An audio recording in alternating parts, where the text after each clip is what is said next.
Shalom, bienvenue au point de prière pour Israël de cette semaine. Je suis Kayla Sprague de All Israel News, vous parlant depuis les collines de Judée, en pleine semaine de tensions croissantes sur divers fronts en Israël.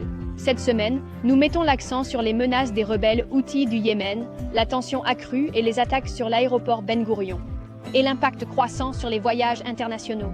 Des éclats sont tombés près de l'aéroport Ben Gourion dimanche, et plus de 12 compagnies aériennes ont suspendu leur vol, provoquant des craintes dans le pays.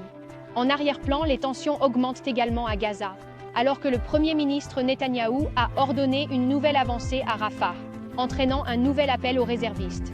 Il est largement cru que l'escalade Houthi est directement liée à ces mouvements.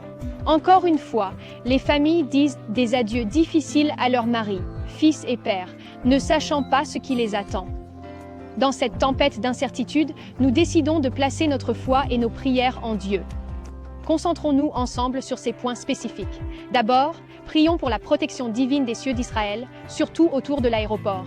Car il ordonnera à ses anges de te garder dans toutes tes voies. Psaume 91, 11.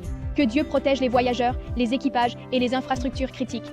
Deuxièmement, nous prions sagesse pour les dirigeants israéliens alors qu'ils réagissent aux menaces.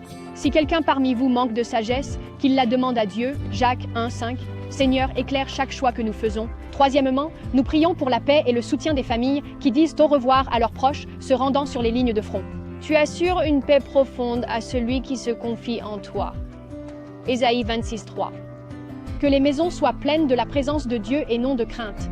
Quatrièmement, nous prions pour le secteur du tourisme et de l'aviation. Que Dieu pourvoie dans ces temps incertains. Que Dieu réponde à tous vos besoins, Philippiens 4, 19. Que l'espoir demeure constant même lorsque les projets échouent.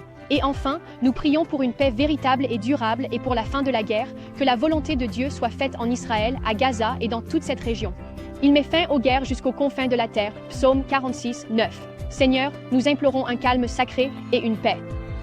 Merci de prier avec nous en cette heure critique. Abonnez-vous à notre chaîne pour des mises à jour et visitez allisrael.com pour une couverture sur le terrain. Je suis Kayla Sprague pour All Israel News. Shalom, d'Israël dans les collines de Judée.